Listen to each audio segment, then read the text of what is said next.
दोस्तों मैं हूं उस्मीत और आप देख रहे हो वेब स्क्रीन टीवी। तो भाई लोग एपिसोड 3 में हम लोग ने लोकी को देखा एज अ विलन नहीं एज अ हीरो। एपिसोड में हमने देखा कि पूरे के पूरे एवेंजर्स मर चुके हैं और एवेंजर्स प्रोग्राम हो चुका है flop. Won't you take me home? Give me with your vibe.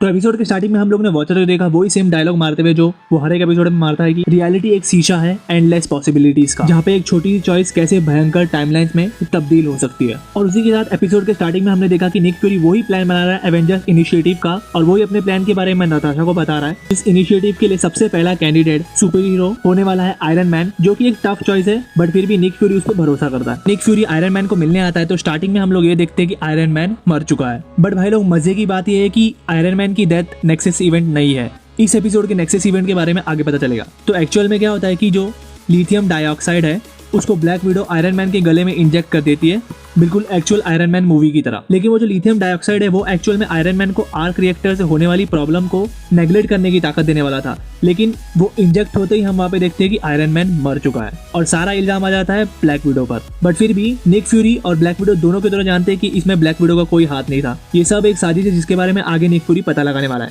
और वहीं पे हम लोग देखते हैं वॉचर जो कि बताता है एक्चुअल इवेंट्स में क्या हुआ था, जहाँ पे आयरन मैन की डेथ नहीं हुई थी और सिर्फ एक वीक के अंदर ही आयरन मैन ने इवियन बैंको को हराया था। थॉर अर्थ पे आया था अपना म्यूनियर लेने के लिए, ब्रूस बैनर हल्क बन जाता है और स्टीव रॉजर्स 70 साल के बाद बर्फ से बाहर आता है। तो वॉचर बताता है ये जो हुआ था वो एक्चुअल यूनिवर्स में हुआ था, बट लेकिन ये वाले एपिसोड में जो यूनिवर्स दिखाने वाले उसमें एवेंजर्स इनिशिएटिव क्रिएट ही नहीं हुआ है। और अब वो कैसे क्रिएट नहीं हुआ है उसके बारे में हमें आगे पता चलेगा। तो अब शील्ड के एजेंट जो है वो ब्लैक विडो को अरेस्ट करके लेके आ रहे हैं, लेकिन वहाँ पे निक फ्यूरी उस एंटीडोट को ब्लैक विडो के हाथ में देता है ताकि वो ये पता लगा सके कि एक्चुअल प्रॉब्लम क्या थी जिससे आयरन मैन की डेथ हुई है। और निक फ्यूरी ये भी बोलता है कि एंटीडोट की असलियत जानने के लिए तुम्हें शील्ड की पहुंच से बाहर किसी को पकड़ना होगा। ब्लैक विडो वहाँ पे शील्ड के सोल्जर को मार के वहाँ से बचकर रफू चक्कर हो जाती है। और यहाँ पे हम लोग देखते हैं कि निक फ्यूरी क्लिंट बार्टन यानी हॉकाई के साथ उस म्यूनियर के सामने खड़ा है और वेट कर रहा है उस इंसान का जो कि उस हैमर को लेने आएगा। और मोस्ट प्रोबेबली वो हैमर कोई भी नहीं उठा पा रहा था क्योंकि हम लोग सब जानते हैं कि वो सिर्फ थॉर ही उठा सकता है। तो अब जब थॉर जब उस हैमर को लेने आता है तो निक फ्यूरी क्लिंट बार्टन को बोलता है कि एरो मत चलाना और क्लिंट बार्टन उस पर एग्री भी करता है।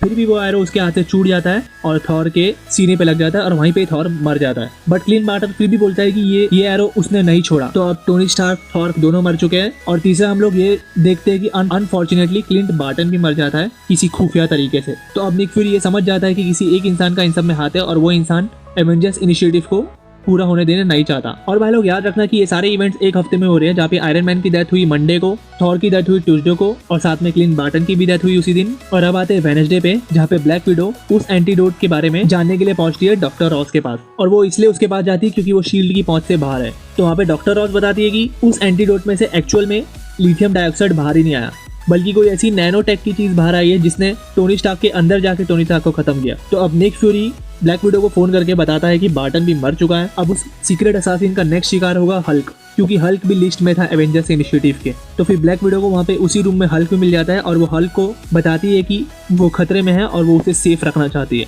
तो अब हम लोग नेक्स्ट सीन में देखते हैं कि एसगार्ड से एक इंसान नीचे आता है पूरी एसगार्डियन आर्मी को लेकर और वो इंसान होता है लोकी। और ये लोकी वो है जो कि एक्चुअल में एसगार्ड किंग बन चुका है और वो निक फ्यूरी को ये बताता है कि वो बदला लेने आया है अपने भाई का जो कि किसी इंसान के हाथों मर चुका है। और वहाँ पे लोकी वो ही अपना फ्रॉस्ट जायंट का डिवाइस लेकर सब जगह को फ्रीज करने लग जाता है। और यहाँ पे जनरल रॉस पूरी की पूरी आर्मी लेकर ब्लैक विडो को पकड़ने आ जाता है। और side by side Black Widow Nick Fury को फोन करके बताती है कि वो खतरे में है और उसे हल्क का भी पता मिल चुका है। तो अब यहाँ पे हम लोग देखते हैं कि लोकी सब जगह को फ्रीज कर रहा है गुस्से में। और यहाँ पे ब्रूस बैनर के अंदर एक तीर लगता है जिसकी वजह से उसके अंदर का हल्क बाहर आ जाता है और वो हल्क सारी आर्मी को मारना शुरू हो जाता है और पूरी आर्मी से लड़ते लड़ते वहाँ पे हल्क भी ब्लास्ट हो जाता है। तो फिर यहाँ पे निक फ्यूरी लोकी को समझाता है कि इस अर्थ पे वार डिक्लेयर करने से उसका भाई थॉर वापस नहीं आएगा, बल्कि अगर लोकी निक फ्यूरी के साथ काम करेगा तो लोकी के साथ मिलकर वो पता लगा सकता है कि एक्चुअल में इन सारी हत्याओं के पीछे का असली असासिन कौन है। जिसके लिए सिर्फ भी लोकी को बोलती है एग्री होने के लिए। और वहाँ पे हम लोग देखते हैं कि लोकी एग्री तो हो चुका है बट उसकी आंखों के अंदर अभी भी कोई इविल इरादा पनप रहा है। फिर हम लोग देखते हैं कि ब्लैक विडो को कोई तो इंसान मारने आया बट उसकी आइडेंटिटी नहीं दिखाई। बट उसी वक्त ब्लैक विडो निक फ्यूरी को भी फोन करती है और एक मैसेज देती है जिसमें वो चिल्ला रही होती है होप होप। तो अब agent Phil Coulson Nick Fury को बोल रहा होता है कि एवेंजर्स इनिशिएटिव की आखिरी इंसान है निक फ्यूरी। तो अब असासिन का नेक्स्ट टारगेट हो सकता है निक फ्यूरी। लेकिन निक फ्यूरी बताता है कि नहीं, अभी भी एक इंसान बचा हुआ है। और वहाँ पे वो गाड़ी में जाते हुए दिखता है और गाड़ी के अंदर वो वही पेजर को यूज करता हुआ दिखता है जिस पेजर से वो इन्फिनिटी वार में कैप्टन मार्वल को बुलाया था उसने। और वो ये भी बोलता है कि ये हमारी लास्ट होप होगी। गाड़ी लेकर वहाँ से निकल जाता है और सीधा पहुंचता है होप वैन डाइन के ग्रेव पे। होप वैन डाइन यानी बॉस, और वहाँ पे मौजूद होता है हैंक पिम, जो कि एक्चुअल में होप वैन डाइन का डैड है। और वहाँ पे हैंक पिम निक फ्यूरी को बोलता है कि कैसे निक फ्यूरी उसकी बेटी होप के मौत का जिम्मेदार है, क्योंकि निक फ्यूरी ने होप को शील्ड के अंदर एंटर करवाया। और वहीं पे निक फ्यूरी ये भी बताता है कि होप जो यूक्रेन में किसी मिशन के लिए मारी गई थी, वो दुनिया को बचाने के लिए मरी थी। बट फिर भी हैंक पिम कुछ भी बात नहीं सुनता निक फ्यूरी की। उसके दिमाग में एक गुस्सा छाया होता है अपनी बेटी होप की मौत का, और इसी वजह से होप की तरह निक फ्यूरी दूसरे एजेंट को शील्ड में एवेंजर्स इनिशिएटिव में ऐड करके दूसरे लोगों की मौत का भी जिम्मेदार होता। इसीलिए हैंक पिम ने सारे एवेंजर्स इनिशिएटिव के सुपर हीरोज को मार दिया। Iron man, clean Barton, Thor, black window, सारे एवेंजर्स की मौत का जिम्मेदार हैंक पिम था। और भाई लोग यहाँ पे एक और इंटरेस्टिंग बात है कि यही है वो उस यूनिवर्स का एक्चुअल नेक्सस इवेंट, जहाँ पे होप जो है वो शील्ड की एजेंट बनी और एजेंट बनने के बाद दुनिया को बचाने के लिए मर गई, जिसके वजह से हैंक पिम ने सारे एवेंजर्स इनिशिएटिव को खत्म कर दिया। और फिर उसके बाद हैंक पिम जब निक फ्यूरी को मारने आता है तो उसको वो मार नहीं पाता है। बहुत ज़्यादा कोशिश करने के बाद भी निक फ्यूरी हैंक पिम को हरा देता है। बट फिर पता लगता है कि वो निक फ्यूरी नहीं, वो लोकी है जो हैंक पिम से लड़ रहा था।